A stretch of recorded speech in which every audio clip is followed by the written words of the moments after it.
What's going on, guys? Stock Jock here. Up $583 today. It was a slow day, but let's go over the trades of what I did. I was down early on. I wasn't having much luck.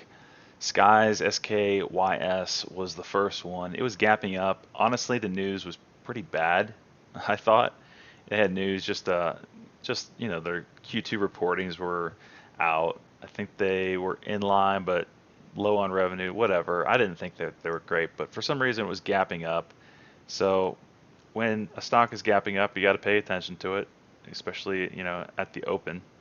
So I was hoping to play the pop out of the open. It looked like, it was hanging out around 380 at the open and pre-market. And I was thinking maybe we'll get a test of $4 and get a little bit of a squeeze over $4. We did have the 200 moving average right here, which was acting as resistance, so I was a little worried about that. But if there's any time that it's going to pop over the 200 moving average on the daily here, it's going to be at the open.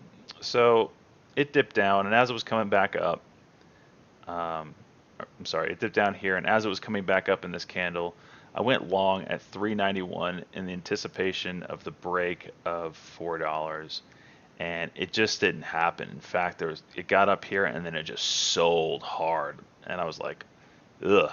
So I got out at 373 for basically an 18-cent loss, $360 loss to start the day. Gotta love that.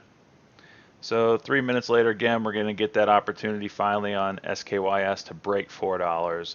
So I got long basically at $4, and it went over 4 and didn't do much, and there was just a lot of selling on the L2, so I was like, I'm out. So I got out at 401 for basically a penny, just enough to cover commissions. Whenever you see heavy selling like that, and you're going long for that whole dollar break, you want to see it pop up and then maybe selling happen. But selling at 401 and $4 as soon as it pops that whole dollar mark, it's just a bearish sign. So seeing that it was a bearish sign, I actually decided to go short as it was coming back down. I saw heavy selling as it cracked 4. So I decided to go short at 390, which is right here, anticipating that there was a lot of people that might have been caught right here as it popped up and sold off and maybe were holding to try to break even as it popped over 4. And then there was probably people that wanted on the second move here to pop over 4 and go, but it didn't, so they're just getting out even. So I thought there'd be a lot of selling pressure right here, and sure enough there was. So I went short at 392, right about here. And as it came down, I decided to cover at 379. And actually, I really wanted to hold this much longer because I had a feeling it was just going to sell off all day long. The news wasn't anything special. It was up against the 200 moving average here. There was nothing really to get it to go over this in any dramatic fashion. I mean, last time we had a big pop up over here, it sold off and then just came way back down here to its support. And I really did, but I was so red on the day already. I don't like being red on the day, so I'd like to get a bit of a cushion early on. So I ended up just covering for basically a 10-cent win there, $200. Get me closer to break even on the day. So KTOV was hitting the high day scanner as a low float stock, and this one I know in the past can make some pretty big moves. So when it started to hit it, it was only up maybe 10 cents on the day at the time, I can't remember. And I said, okay, I'll give it a shot. So I went long in this little run up here in the anticipation of 350 breaking and then the stock going. But that just did not happen. I went long at 343 and it went up. I got up to 347. Just selling showed up, big time selling showed up. So I ended up getting out at 340 on the way down. And as soon as I did, I mean, look at this 1 minute candle. It just went from 348 down to 322. So I used 340 as my stop loss area. As it looked like it was going to break that, I decided to bail, and I only lost 3 seconds. I only lost 3 cents, but it could have been way worse. So it's really important to watch the L2, what's going on when you're day trading. If you do not have L2, don't day trade. Just swing trade. Do not. I mean, there's no way you would have seen what I saw and spared myself basically a 20-cent loss $400? No, thank you. So Ren, I had my eye on all day. This was my trade that kind of got the ball rolling in the right direction for me as far as getting back to green. As you can see, we had this on. This is the daily here. We had a nice run up, a little bit of a pullback, consolidation, and then popped again. And then we have another little curl going on here. We had this nice hammer, and this nice candle here yesterday where it dipped down but came right back up. So I was watching this level to see when we would break the previous day's high right here. And that's where I wanted to go long. Yesterday's high was 23.18. So I was watching that as a key level, and we had kind of nothing going on pre-market. It dipped down at the open, and buying was coming in, coming in, coming in, and I wanted to go long for the 23.18 break. So as it gets this curl and starts going high a day, I decided to go long at 23.10, right around here for the high a day break, anticipating that we would get this 23.18 break. Well, I held for 2 minutes, which I don't typically like to do, and we were getting little spikes and popping right back down, and I just wanted to get another win under my belt. So I took the 6 cents at 23.16, I believe it was, yeah, somewhere in here, as it was coming back down. Because like I said with Ren, this thing can make big moves either way, and I don't want to be on the big move down. So I took my 6 cents, held it for 2 minutes, made $120. I mean, who doesn't want that, right? And it decided to do exactly what I wanted to do for the rest of the day. It's up at near $25 now, but I needed to be green on the day, so I took that. So MPET was my next trade that I did well on. I saw a trend today that there's just no follow through on any stocks that I had traded so far, so I didn't feel comfortable with MPET. On the daily here, you did see this nice support level and then a spike and then a nice support level again. I mean, you could draw, this is like a beautiful, maybe cup and handle kind of thing, cup and handle kind of setup. So it still looks good long, but I'd much rather get in for a swing trade if I were going to swing around 570 level inside this nice support level that it's making. But the chat room that I was in, they wanted to go long for the $6 break, and I didn't get filled where I wanted to get filled, so I kind of just waited on it, and they went long, and it just, again, selling just showed up as soon as the $6 break happened. As you can see here on the 1 minute, here it is for the $6 break, and then boom, selling, and so I decided to go short as it was coming back down through 6. So I went short at $6 at 54 right through here.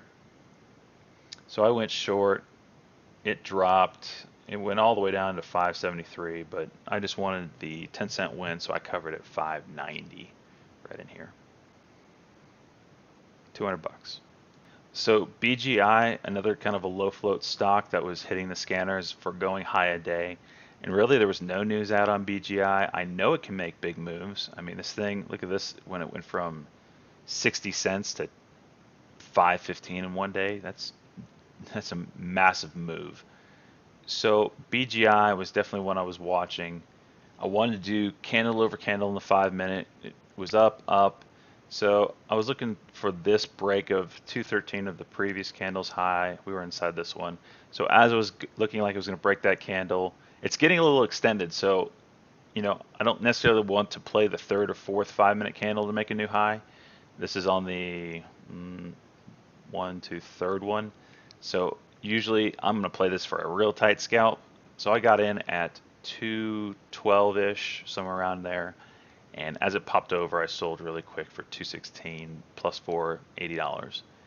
And then it just decided to sell off.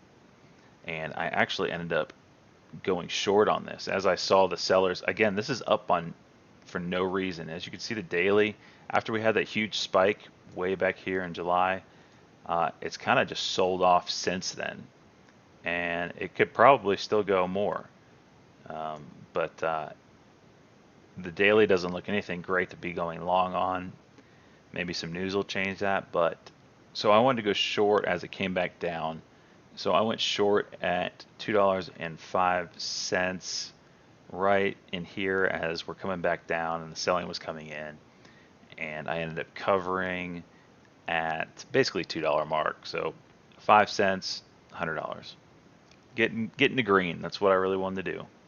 CLRB was strung out of the gates this morning, and there was a lot of volume around the 10:05 time frame. So I wanted to play for that 350 break as we were up in here somewhere. We had this huge run. This would have been a nice candle over candle play right here, but it didn't hit my scanners and I wasn't aware of it until around here. So it was coming around the 350 mark, and I wanted to play the 350 break.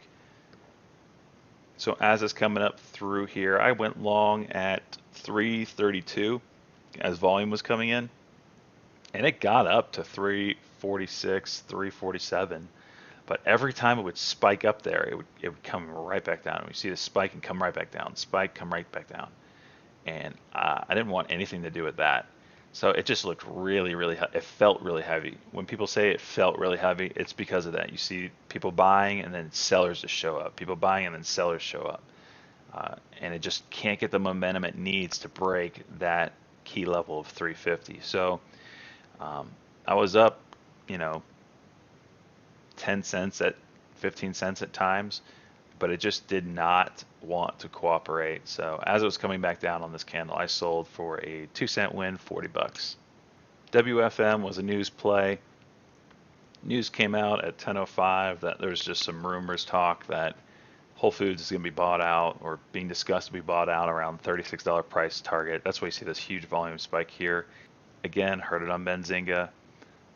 If you don't have a subscription to Benzinga, get one. You can make a lot of money with it.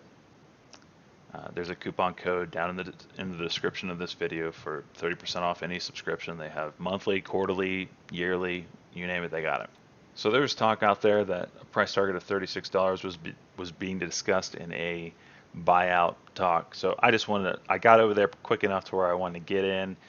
As I got in, there's just sellers hitting it hard, and you know, usually when you see news like that, you want to see a pretty substantial move. And there was a lot of volume coming in, a lot of buying, but it just wasn't moving the needle at all. So I ended up making a cent, and then I tried it again, and I lost a cent. So basically even on this trade, it was a wash. BTX, I was playing this one for the 350 break. It had a lot of momentum early on. I mean, look at this move. This is a pretty crazy move, right? It had a lot of momentum. I was hoping to get that 350 break when I got in it. It just stalled. I got bored. I got in at basically 344 and exited at 344. If a stock doesn't move fast enough for me, I don't like holding to find out what will happen. I just get out if it doesn't move fast enough. So this was basically just a break-even trade. So Ren was looking interesting to me today on this spike and pull back, and then this spike just wasn't high enough and just came back down. So I wasn't watching it anymore. Well, out of nowhere, we get this like huge run up in price and we go high of the day again. So it's back on my radar at that point. So I want to play the candle over candle. We had this run up and finally got a pullback, so I want to play the next candle over candle. So at whatever candle breaks the previous candle's high on the 5-minute chart, that's when I was going to go long. So it pulled back and this candle was coming up and it broke this level right here. And as it broke that level, I was going to go long, or as it looked like it was going to break that level, I went long. So at $24 and basically 30 cents, I went long. It popped up. It went as high as 24.56. I sold at the 24.44 level, half my position, and then I sold the rest basically at break even. As you can see, it came back down some. So I made half my position. I made roughly 14 cents on the other half. Was just basically break even. So watching Ren again, we had this nice little run up. I was kind of hoping for a pullback before we would go for 24.50. It just didn't happen, but I do like to play those 50-cent marks and whole dollar marks. So as it was coming up through here, I looked for an entry, and I got in at 24.41 in the anticipation of the 24.50 break. So we broke it. I sold half at 24.55 and the other half at 24.57 in this move up through here. So we had this nice pop up on Ren here. It sold off, pop up again, sold off, and I was going to play candle over candle. I missed this one. This would have been the entry that I was looking for, but it kept coming, kept coming. So now I'm playing high of daybreak, which was this level right through here, 24.70. And as it's coming up, you can see here's the volume. Volume is coming in. I went long at 24.69, basically 24.70, and it just kind of stalled here. The volume just didn't go anywhere, and I'm like, here I am sitting at high a day and no volumes coming in. So I decided just to get out for a 1 penny win and just take it and run. Sure enough, it decided to go for 24.90 up here, and it would have been a nice win, but I just did not feel comfortable. My little spidey senses were going off, like, if I'm in a stock and it doesn't move as fast as I want it to, I am not trying to sit around and see what happens. Like, if I'm part of that volume coming into a stock, I want other people to come in too, and I want that buying to happen. And it just didn't happen, so I bailed out. 1 cent win, just enough to cover commission. So that's where I'm at right now. 583.78 on the day. I am watching Ren as it goes high day again. We did get a nice pullback. This would be a nice candle over candle play, and we might play that. We'll see though. The 1 minute's got to cooperate. It did break through some of the moving averages here. So as we go high a day, maybe on the next 5 minute candle, I'll look to go long. I'm sorry, as we get candle over candle here, I will probably look to go long for high of day 25 break would be great. All right, guys. Hope you guys are trading green. Let me know if you have any questions. You can find me on Google Hangouts under the name Stock Jock AT. I would be happy to answer any questions you might have. All right, I will see you all later.